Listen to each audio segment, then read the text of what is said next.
სლოვაკეთის პრემიერ-მინისტრმა უშიშროების საბჭოს საგანგებო სხდომა მოიწვია, მას შემდეგ რაც უსაფრთხოების სამსახურებმა მიიღეს ინფორმაცია ოსალოდნელი სახელმწიფო გადატრიალების შესახებ. Როგორც რობერტ ფიცომ განაცხადა, ლეგიტიმური ხელისუფლების დამხობის მცდელობა იგეგმება ქუჩის აქციების მოწყობითა და ადმინისტრაციული შენობების დაკავებით, რასაც ხელისუფლება არ დაუშვებს. მისივე თქმით, სლოვაკეთში იმყოფებიან უცხოელი ექსპერტები, რომლებიც საქართველოში მიმდინარე მოვლენებსა და უკრაინაში მაიდნის პროცესებში იყვნენ ჩართულნი. სლოვაკეთის პრემიერის განცხადებას მმართველ გუნდში აფასებენ.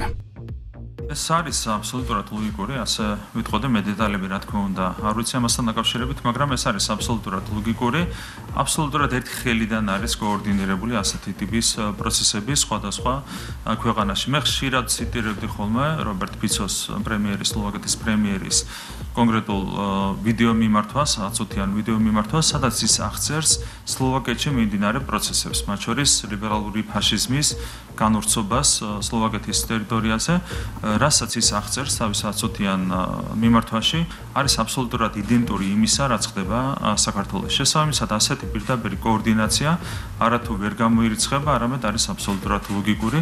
შესაბამისად, მე ვერ შევიდანდი, რა თქმა უნდა, სლოვაკეთის პრემიერის ამ განცხადებაში. ეს არის ძალიან საყურადღებო განცხადება და ფაქტი არის, რომ ლიბერალური ფაშიზმი მარცხდება ყველგან, ის დამარცხდა საქართველოში, დამარცხება დარწმუნებული ვარ სლოვაკეთშიც, მაგრამ ერთი და იგივე ადამიანები, ერთი და იგივე აქტორები, რო ცდილობენ ერთი და იგივე მავნებლური გზით საკუთარი მიზნების განხორციელებას, მიუხედავად აი ამ ცდილობებისა, როგორც განწირული იყო ეს ანტიდემოკრატიული ქმედებები საქართველოში განხორციელებისთვის, ზუსტად იგივე შედეგები ექნება სლოვაკეთში. უბრალოდ ამ მხრივ საინტერესო დასკვნების გამოტანის შესაძლებლობას იძლევა ეს ყველაფერი და რაც უფრო დამარცხდება ლიბერალური ფაშიზმი, როგორც საქართველოში, ასევე ევროპაში და ამერიკაში, მით უფრო გაძლიერდება დემოკრატიული პროცესები. საქართველოს ხელისუფლება ყველაფერს აკეთებს იმისათვის, რომ გარედან თავისმოყრიული მაიდანიზაციის გეგმა და უკრაინიზაციის გეგმა არ განხორციელდეს და დარწმუნებული ვარ იგივე შეძლებს და გააკეთებს სლოვაკეთის ხელისუფლებას, მიუხედავად იმისა, რომ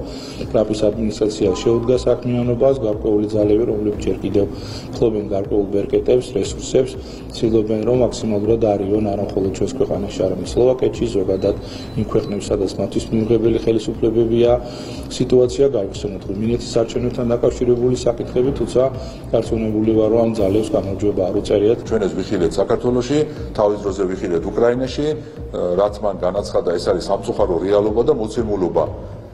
ჩვენმა უსაფრთხოების სამსახურმა, ჩვენ თავად ხალხის ძალამ, ჩვენი წერილებით და კომენტარებით ხელისუფლებამ თავიდან ბოლომდე ვამხილეთ გლობალური ომის პარტიის წარმომადგენლები აქაური სემინარებით დაწყებული და პარლამენტზე შტურმის მიტანით იქ ვინ იყვნენ და ვინ იღებდნენ მონაწილეობას.